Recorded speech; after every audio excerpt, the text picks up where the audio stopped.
Hello everyone! So, isi po again sa Remy FC, ang inyong lingkod. So, for today's vlog, tatalakayin po natin at sasagutin natin ang katanungang, totoo po ba, madam, na nakakapasikip ng ari ng isang babae ang tinatawag nating tawas? Opo, tawas. Yung ginagamit po natin as a deodorant sa ating kilikili.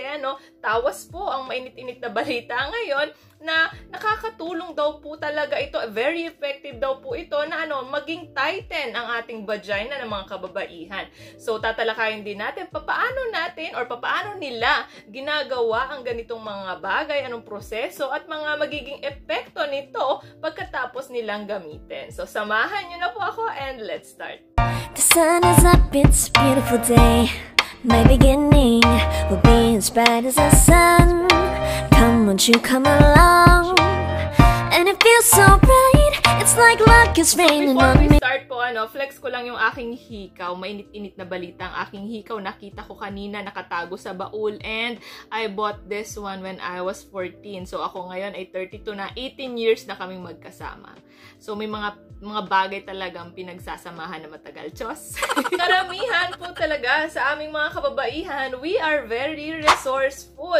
Pagdating sa pagpapaganda, pagpaputi ng kikili, pagpaputi ng singit, pagpapasexy, pampaputi ng balat, lahat ng mga bagay na pwede naming gawin na mura lang and home-based method ang pwede naming gamitin, ay pwede naming itry, para lamang, magpaganda sa aming mga minamahal.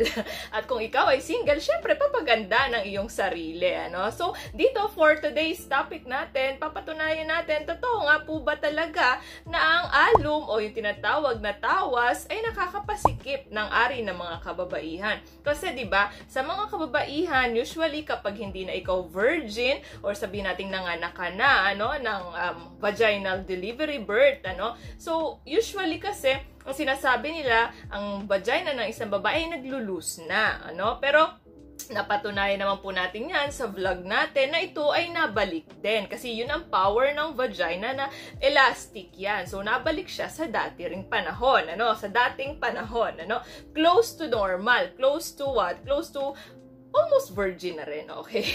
Pero kung sa mga kababaihan talaga, gusto nila virgin or sabihin natin very tight ang kanilang vagina. Bakit po? Para sabihin natin once na may nag-penetrate doon, napakagandang pleasure ang kanilang mararanasan. Pero dito, ang hindi kasi ang gamit nila ay medical, sabihin natin medical procedure. Ang gagamitin nila is what? Yung mga home-based method. So, dapat nga ba talaga na gumamit po tayo ng alum or tawas sa pagpapasikip ng ari ng mga kababaihan?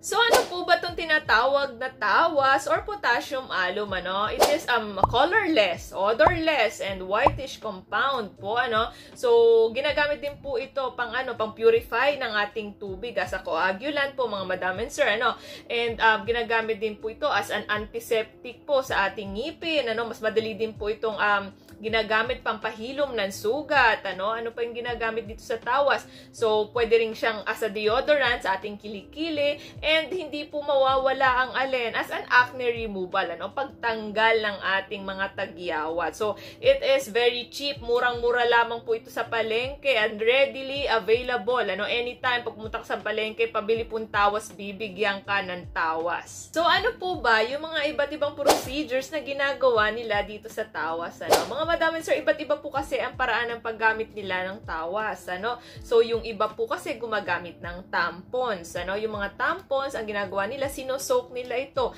Naglalagay po sila ng tubig, and then meron pong tawas, and then inilalagay po nila dun yung tampons, Saka po nila ini-insert sa kanilang ari, Yung iba naman po, nagiinit ng tubig, and then inilalagay din po yung tawas. Tapos, ang ginagawa po nila, nag-i-steam naman po sila, Hinahayaan nila na yung usok pumasok doon sa ari ng mga kababaihan, Yung iba naman po talaga, ang ginagawa naman, kung walang bathtub, meron naman tayong balde dyan, So, yung iba talaga, yung balde, lalagyan nila ng tawas at dun po sila uupo, So, ibig sabihin, mag-i-immerse yung tubig na merong alum dun papunta sa kanilang ari. So, mga madam and sir, kung tatanungin niyo po ako kung gaano kabilis at ka-epektibo itong tinatawag na tawas, pampasikip ng ng ari ng isang babae.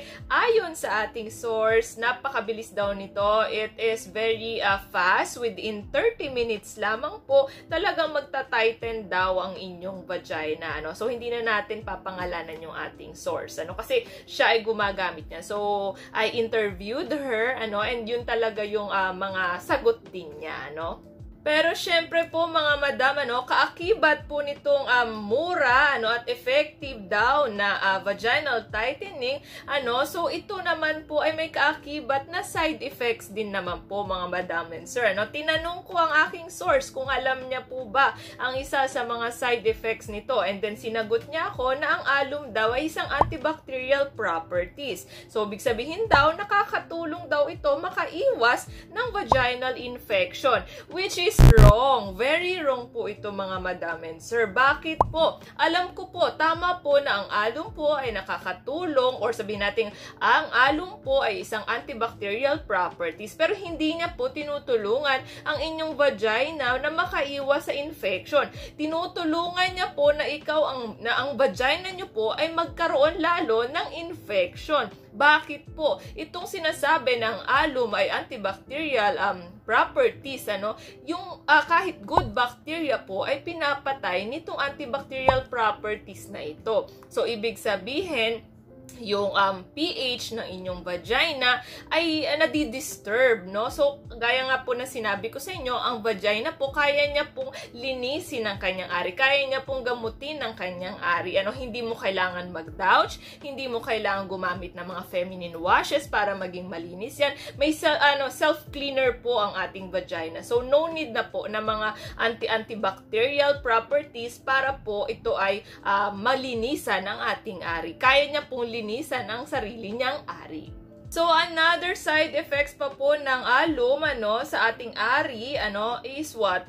Nagiging rigid po ang ating vagina. Gaya po ng sabi ko, ang vagina po natin is very elastic po, ano. So, ibig sabihin, nag-e-expand po talaga yan. So, ibig sabihin, kapag po ikaw ay gumamit ng alum, hindi na po yan elastic. So, ibig sabihin po, kapag po ikaw, madam, ay nag-anak, posible pong, mapunit po ang tissue nyo dyan sa may parte ng inyong vagina. Opo, kasi hindi na po siya na-expand, hindi na po siya elastic, so rigid na po siya. So, isa po ito sa mga nakakatakot na side effects ng paggamit ng ng alum. So, another side effects pa po ng alum sa ari ng mga kababaihan is kapag po ikaw ay gumagamit nito for a long periods of time, iwasan na po ito. Huwag na po itong gamitin. Bakit po? Hindi mo po pwede ito gamitin ng pangmatagalan, Kasi bakit po? It can over-tighten your vagina. Ibig sabihin, magiging masikip mabuti ang iyong ari at it can lead to tears, Pag po ikaw ay nag-anak. Opo, kahit hindi ka nga po ikaw nag-anak For example, may nag-penetrate sa ari nyo, and then medyo may kalak, posible itong may mapunit dyan sa loob kasi hindi na nga po ito elastic. Ma'am, may mga medical procedures din po ba na ginagawa ang isang doktor pampasikip ng ari ng mga kababaihan? Yes po, mga madam and sir. May tinatawag po tayong vaginoplasty. It's a surgical procedure po na ginagawa ng isang doktor para sumikip po ang ari ng mga kababaihan. Opo, so kung tatanungin niyo po ako kung may side effects din po ito, yes din po, mga madam and sir. Like for example, bleeding, scarring, normal na po na may mga side effects ito.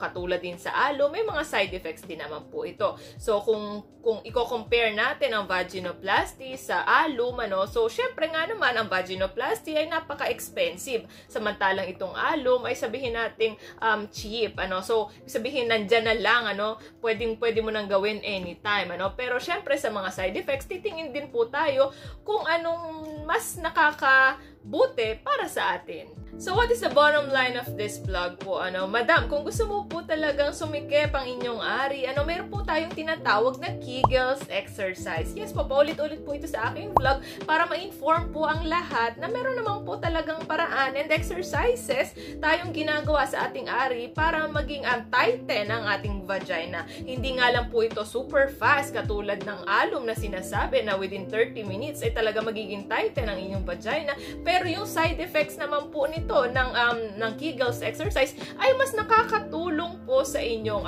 pelvic floor muscles. So po, napakalaking tulong po nito, mga madam and sir, sa inyong, kung sakaling may asawa po kayo at napanood niyo po ito, Kegels exercise po, kahit hindi po yan ay bagong panganak, kahit yan po ay nakalipas na ang ilang panahon at gustong magsikip ang kanilang ari, Kegels exercise lamang po ang katapat kung ayaw pong gumastos. Yes po, this would be the end of my vlog po.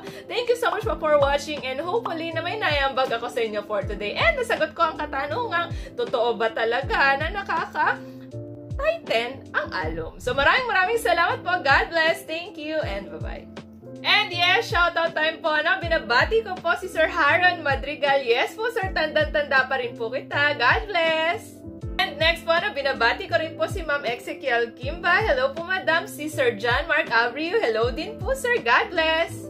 Next po, matagal ko na itong subscriber Hello po, Sir Felix Fortune. Binabati ko rin po si Ma'am Montizen from Leyte. Hello po, Madam. God bless. 갑자기 내게 나타나준 너, 난 아무 말도 할 수가 없었지. 첫눈에 반한